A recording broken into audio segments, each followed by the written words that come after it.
You guys. Brian Hughes again. I'm not going to talk long. Don't worry. I'm a member of the legislature, and my day job involves practicing law. You probably know a state rep and a state senator each have a salary of $600 a month, and we're earning every penny of that. I promise you. You're getting what you pay for out of us. And so my day job, I practice a little law. I've worked a little bit of voting rights and constitutional stuff. But we have a real expert here in redistricting. I'm going to introduce here in just a minute. Redistricting, right? It comes across after the census, right? We count everybody every 10 years, and the concept is one man, one vote. Now we call it one person, one vote. You know, if you're in a district with 10 people, and I'm in a district with 100 people, your vote counted a lot more than mine. So we're supposed to equalize the population, right? Beg your pardon? Illegals too? Well, that's a good point. We're going to talk about that. It's not supposed to be. Not supposed to be. There you go. There you go. The way it's supposed to work, we have equal districts, but whenever we redraw the lines, there's a potential for mischief, right? For politics to enter in and for things to happen. The Voting Rights Act really limits what we can do. We would like to do this in a colorblind way, but unfortunately, because of the law in place, we have to be racist. I hate to say that we have to consider race and all these things that shouldn't even enter into, but we're going to comply with the law. We're going to follow the law and draw fair lines in that process. And so an expert in this area is with us today, Trey Trainer. Now, as we prepare to listen to Trey, you know this about Trey. This politics can be a rough and tumble game.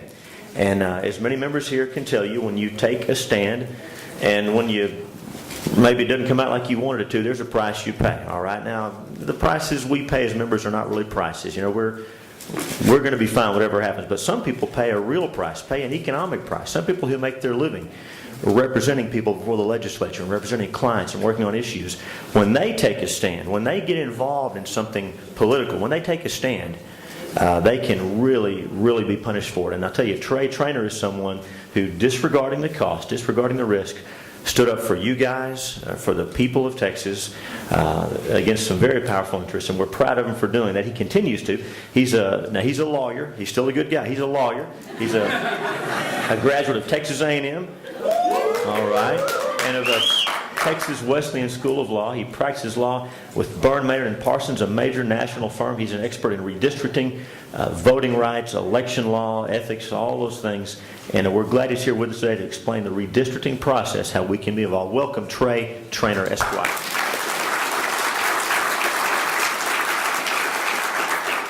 Thank you, Brian, for that great introduction. Over here. I have, hopefully, to help us work through this process of talking about redistricting today, I put together a PowerPoint presentation that Caleb's going to bring up here. But as Brian said, my name is Trey Trainer. I'm an election law attorney here in Austin. I spent 9 years working in the legislature. I spent a year as the general counsel for the Secretary of State. And so that's kind of how I come by some of this knowledge. We're about ready, Caleb? Yeah. There we go. Wow. It's really big. Okay. Is anybody that can't see it?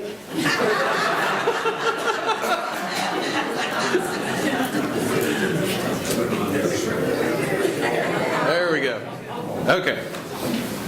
So, as Brian mentioned, I want to talk a little bit about why we have to do redistricting, which I have on this slide here. The Constitution requires the federal government to conduct the census, and as I've heard some of you talk about, the fact that we include illegal immigrants in the census numbers, and those are out there. I'm going to talk about it a little bit more in detail in a minute, but there's been a lawsuit that was filed 2 days ago up in North Texas to challenge the inclusion of illegal immigrants in the census numbers that are going to be used. So I'm very encouraged by that. We got a very good judge appointed by President Reagan who's handling that case. It'll be handled by a 3-judge panel.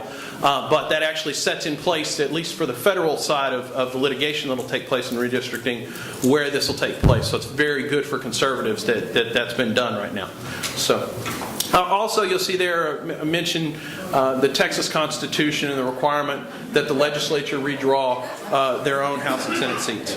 So, just give you an overview of the process. As Brian said, we kind of have to become a little bit racist in this process, but members also become they become partisan against each other. And a friend of mine who works for the RNC calls it Lord of the Flies on steroids. I mean, these people start out as good friends working with each other, but at the end of the day, it's all about how much power they can get in the process. This process is a very quick process, as far as the impact that you as citizens can have on it. Because after we get through with this legislative session, this becomes a very legal process, very technical process of drawing lines. But the effects of it are long-lasting, and I have some slides at the end that will show you that, people talk about redistricting being a 10-year effect. I'm going to show you at the end of this that it's really hundreds of years of effect that happen that come out of this process. This just give you an idea. This is a little bit older slide because one of the states has changed. Florida changed a little bit from the time I produced this slide. But this shows you the states that are gaining and losing. What we see is the states in green are states that have lost. The states that are in orange and red are the states that have gained. As you can tell, Texas has picked up 4 seats in this. Texas is a major prize.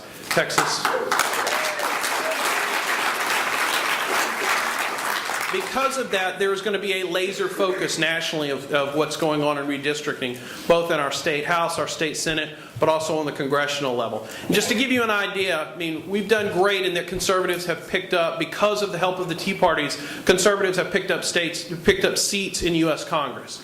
Because states like Texas, which can send more conservatives to Washington, D.C., is going to pick up 4 seats, and we need to fight for those 4 seats.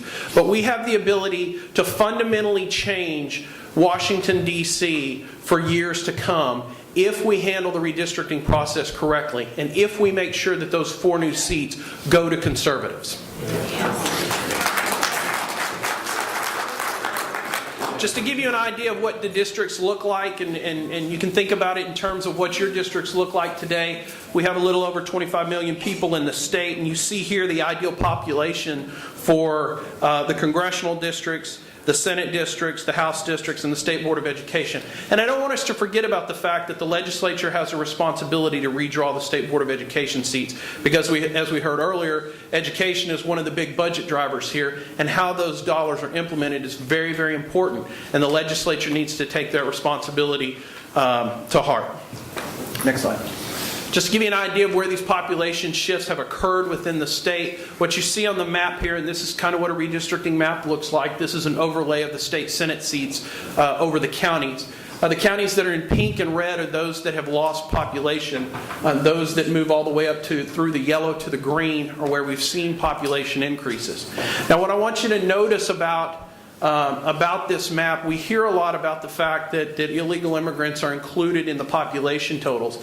And a lot of times, especially when they talk about congressional redistricting, they talk about the fact that that's occurred down in South Texas. But as you see on the map, that's not true. That's occurred in the inner cities, in our urban areas where we've seen massive population explosions. And that's where we're going to have to deal with that issue. So. Just talk a little bit about the timeline. As I told you, it's a very quick process. As you know, we only have a 140-day legislative session. If the legislature fails to address their own state house and state senate seats during the legislative session, then the state constitution has a provision for what we call the Legislative Redistricting Board to meet. It's composed of the Lieutenant Governor, the Speaker of the House, the Attorney General, the Comptroller, and the Commissioner of the General Land Office. And those 5 individuals will end up redrawing the State House and the State Senate seats. And that cedes to them immediately after the legislative session ends. And so we see the time frame that we have there. Back. Just talk a little bit about what that looks like. You see the site to the constitutional requirement there. I've also included some dates there just to give you an idea of when to be looking for these things to happen. To be real honest with you, I'm not very encouraged that the legislature is actually going to address their own state house and state senate lines. I just don't see the will to do that, and frankly, they have some other things that are on their plate that are very important with the budget that they're going to have to deal with. And so I really see the power to draw these districts seating over to the Legislative Redistricting Board. And so that's why I include these are kind of drop-dead dates of when these things would happen. They become important because when we start talking about the elections in 2012, you can see having something done in October with filing deadlines for office happening in December is a very tight window. And I'm going to talk a little bit about how the Obama administration comes into play in all of this process. And everybody recognizes this is the political director for the president. And what I want you to notice about the quote here, he's talking about the 2010 elections. He's also talking about the redistricting process. But what's very important about this is how focused the Obama administration is on the redistricting process. This quote is from the Houston Chronicle in June of 2008. In June of 2008, Barack Obama had not won his own party's nomination for President of the United States, much less the election, and yet he had his political director in Texas for 2 days to talk with the Democrats about redistricting in Texas. That's how focused the Obama administration is on this process. They're focused on it because they know they don't have control here, and the only way that they can make the changes that they want to see happen and reverse the trends of the conservative movement of the country is through litigation. And they're prepared to do that. In fact, as I mentioned earlier, we've had a lawsuit that's already been filed. Luckily, our side has filed that lawsuit, so we kind of control where it's going and how it's going.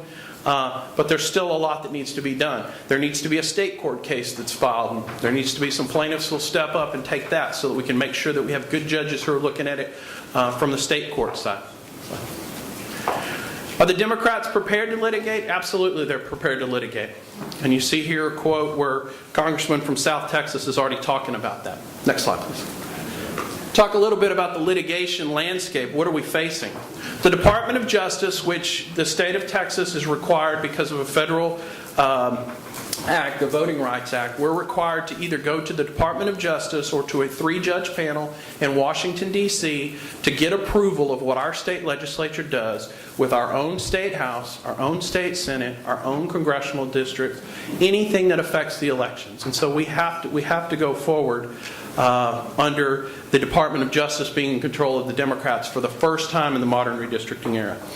Also, these cases are going to make it all the way to the Supreme Court. We have a completely different Supreme Court now with 2 new Democrat appointees on the court. And so the makeup of the court is going to have an effect on what our districts end up looking like. Demographics are obviously different. Luckily, we have a challenge right now to the inclusion of illegal immigrants in census numbers.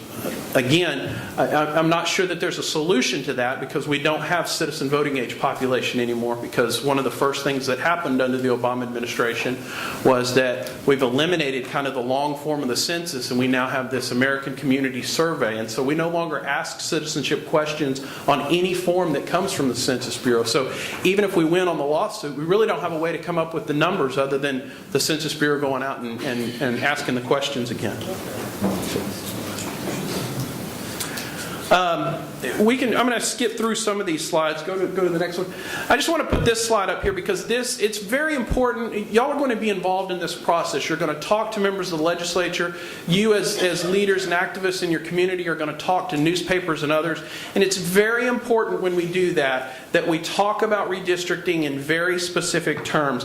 And I give this quote to all of my clients when they want to talk about this process. This should be the only thing that you publicly say about redistricting, is that you want a fair process that meets the requirements of the law. And that's the one thing that has to be said over and over and over again. Now we can talk through when we get to drawing maps and things like that about what districts are going to look like. But public statements need to talk about a fair process that follows the law.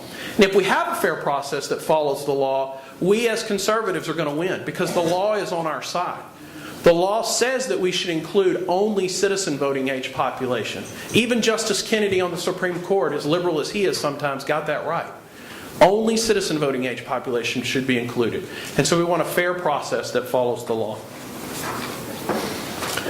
As Brian mentioned, there's kind of a hierarchy that we follow in redistricting. We obviously have to meet the equal protection requirements. Federal law, we have the Voting Rights Act, which in some respects is an abomination that states in the South have to go get pre-clearance from, Mother May I from Washington, D.C., but we do. And then, of course, we have our own traditional state redistricting principle. I'll take questions in just a minute. Just one quick one on that. There's one state that's actually filing, it's Alabama or Mississippi, saying that they're suing that they don't want the Voting Rights Act is no longer... Yes. Yeah, and we've had several challenges. Texas actually is one of the states that's actually had a couple of different entities that have actually gotten out from under the Voting Rights Act.